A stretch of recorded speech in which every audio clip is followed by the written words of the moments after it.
کی نسبت سے ہمیں قرآن ملا۔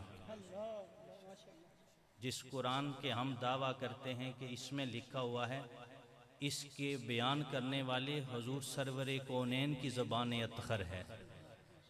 سرکار دو عالم وہ ہستی ہیں جن نے بتایا کہ اللہ ایک ہے۔ حضور سرور کونین ہمیں نہ بتاتے تو ہمیں کیا پتا تھا اللہ ایک ہے؟ قرآن کا ہمیں کیسے پتا چلتا حضور کے بغیر؟ جو قرآن کا پیغام ہے، جو تعلیمات ہیں، ان کی بنیاد سرکار دو عالم کی ذات مبارکہ ہے۔ اس لیے بس ایک ہی بات یاد رکھیں کہ حضور سرور کونین کے ساتھ نسبت رکھنے والے ہر چیز، ہر ذرے، ہر فرد کا احترام بندہ مومن کے ایمان کے لیے ضروری ہے۔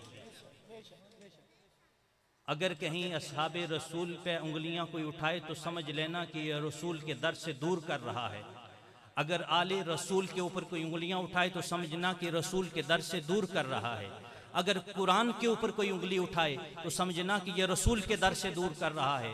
اگر اولیاء کاملین پہ کوئی انگلیاں اٹھاتا ہوا نظر آئے، سمجھنا کہ یہ رسول کے در سے دور کر رہا ہے۔ اور ایسے شر پسند عناصر سے اپنے ایمان کو محفوظ رکھیں، بالخصوص اس دور میں۔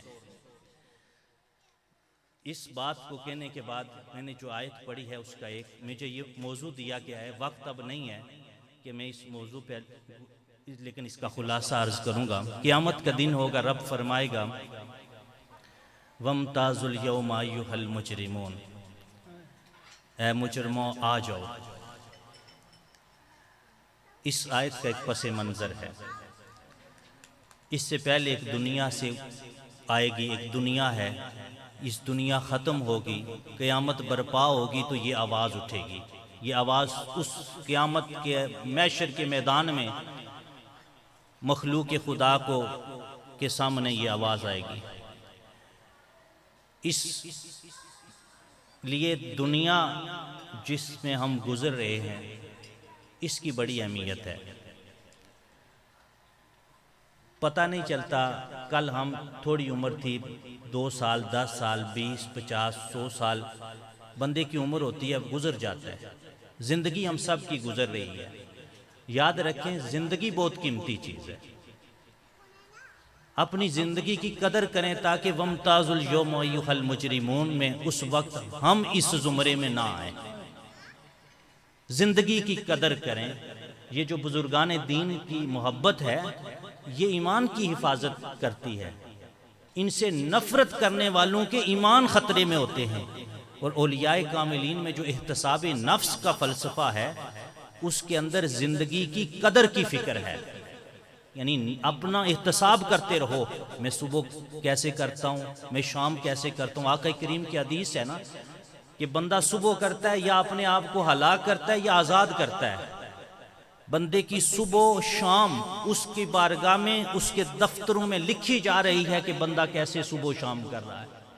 تو زندگی ایک قیمتی چیز ہے، ایک قیمتی خزانہ ہے جو اللہ انسان کو کسی کو 60 سال کی دیتا ہے، کسی کو 70 کی دیتا ہے، کسی کو 50 کی، کسی کو 40 کی، یہ اس کی تقسیم ہے۔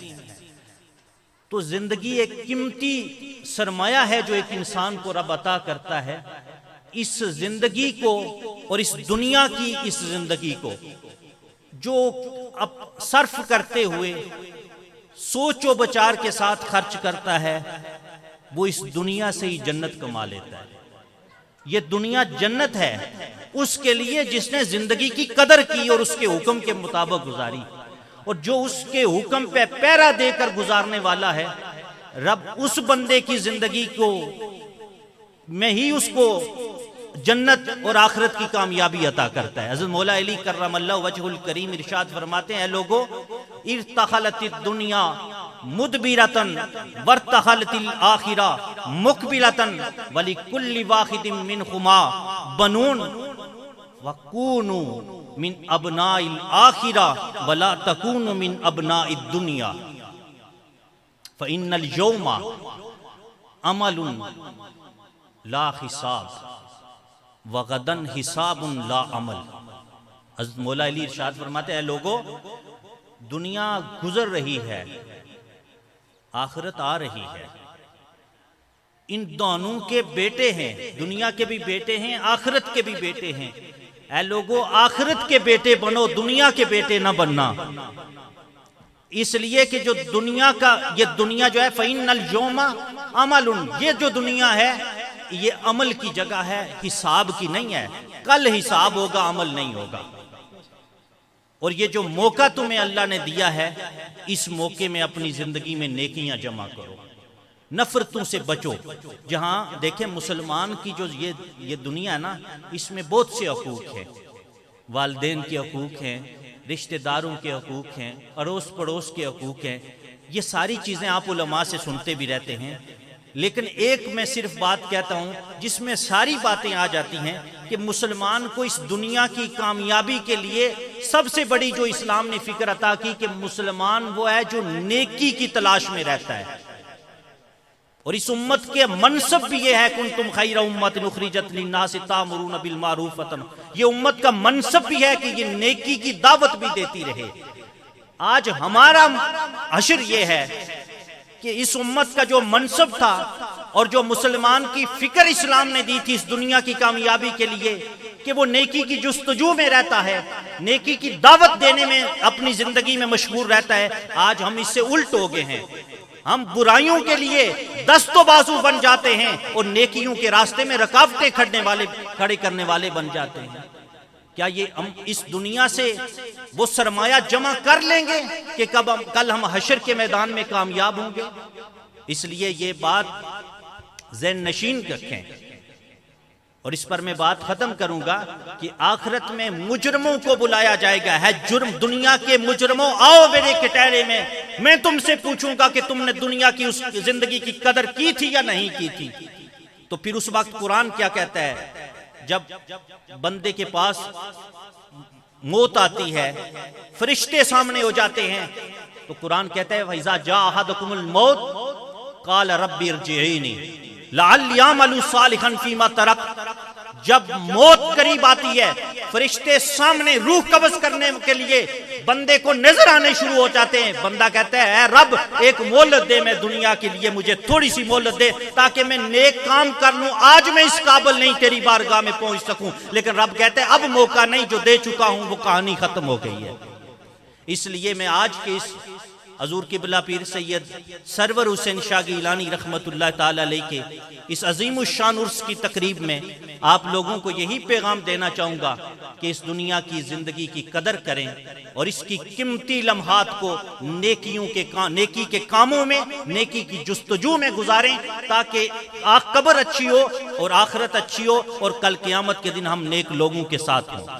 اور پھر ایک ہی بات کہوں گا کہ دنیا کی کامیابی کے لیے ایک بات میں نے یہ کیا ہے کہ مسلمان ہونے کی حیثیت سے ہماری نیکی کے کاموں میں جستجو رہنی چاہیے، نیک کاموں میں کوشش ہونی چاہیے۔ یہ عادتیں ختم ہونی چاہیے اب معاشرے میں، جو ہماری تربیتیں اتنی خراب ہو گئی ہیں، ایک چھوٹا سا بچہ اسے بڑے کی قدر نہیں ہے، احترام نہیں ہے، معاشرے سے احترام اور ادب ختم ہوتا جا رہا ہے۔ اور آپ دیکھیں کہ اس کے ساتھ ساتھ اچھے کام ہوں گے تو اس کے لیے کھڑے ہو جائیں گے اس کو روکنے کے لیے لوگ۔ ہم مسلمان ہیں، ہمارے نبی کی تربیت یہ نہیں تھی، نبی کے پیغام، دین کے پیغام میں یہ تربیت نہیں ہے کہ اچھا کام ہو رہا اس کے خلاف کھڑے ہو جائیں۔ میں آپ کو یہ کہوں گا کہ نیکی کا کام، اچھا کام جہاں بھی دیکھیں، آپ اگر اس سے مالی مدد نہیں کر سکتے، زبان اس کے حق میں بولیں، اگر حق میں بھی نہیں بول سکتے خاموش تو رہیں، تو اپنے اقدار کو، یہ جو ہمارا سارا سرمایہ ہے، کل حضور نے فرمایا قیامت کا دن ہوگا، بندے حضور صحابہ سے پوچھا صحابہ بتاؤ غریب لوگ کون ہوں گے؟ میرے کریم آقا نے پوچھا، صحابہ نے کہا یا رسول اللہ آپ ارشاد فرمائیں غریب کون ہے؟ حضور نے فرمایا غریب وہ ہے جو قیامت کے دن رب کی بارگاہ میں آئیں گے، ان کے ہاتھوں میں نیکیاں نہیں ہوں گی۔ دنیا کے اوپر کوئی بڑی سی بڑی بلڈنگ بنا لے، یہ دنیا کی منصب، عہدہ، مال، دولت، یہ رب کی بارگاہ میں کامیابی کی ضمانت نہیں ہے۔ رب کی بارگاہ میں کامیابی اس بندہ مومن کا قلب صاف ہے جو اس دنیا سے، اس گندگی دنیا کی سے صاف کر کے اپنے مالک کی بارگاہ میں لے جاتا ہے۔ رب کہتا ہے یہ میرا بندہ ہے، اس کو آنے دو۔ اس کٹہرے میں پیش ہونا بہت مشکل ہے، اللہ کی بارگاہ میں کامیاب ہونا بہت مشکل ہے، اس لیے اس دنیا کے ان جمیلوں میں ہمیشہ نیکی کی تلاش کیا کریں، اور کچھ نہیں ہے، اپنے دل سے پوچھ لیا کرے۔ حضور سے صحابی نے پوچھا نیکی اور بدی کی تعریف، حضور نے فرمایا استفتی قلبک، اپنے اندر سے پوچھ، تیرا اندر تجھے بتائے گا کہ تو نیکی کا کام کر رہا ہے یا گناہ۔ لہٰذا اس پوری محفل کا وقت ختم ہو گیا ہے، اس کو ذہن نشین کر لیں کہ یہ جو آج کے اس پروگرام میں دعوت فکر دی جا رہی ہے کہ ہم بحیثیت مسلمان اس رب کے سامنے ایک دن پیش ہوں گے، جب اس کے سامنے پیش ہوں تو شرمندگی نہ اٹھانی پڑے۔ مالک کریم سننے والوں کی خیر فرمائے، اہتمام کرنے والوں کی خیر فرمائے۔ اب وقت دعا ہے۔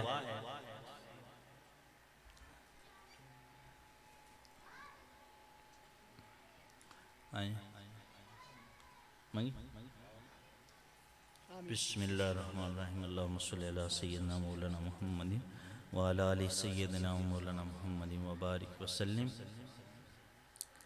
الہ العالمین، جو محفل سرکار دو عالم کی بارگاہ میں ہدیہ نعت پیش کیا گیا، تلاوت ہوئی، ذکر اذکار، یہ محفل تقریب اپنی بارگاہ میں قبول فرما، اور بالخصوص اس محفل کا ثواب حضور صاحب عرس پیر سید سرور حسین شاہ گیلانی رحمۃ اللہ تعالیٰ کی بارگاہ میں پیش کرتے ہیں، قبول فرما۔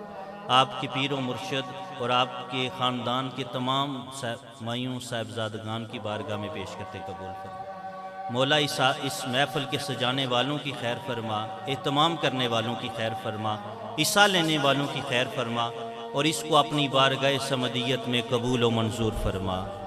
ربنا اغفر لی ولوالدی وللمؤمنین یوم یقوم الحساب۔ ربنا آتنا فی الدنیا حسنۃ وفی الآخرۃ حسنۃ وقنا عذاب النار۔ وصلی اللہ تعالی علی حبیب محمد وعلی آلہ وصحبہ اجمعین۔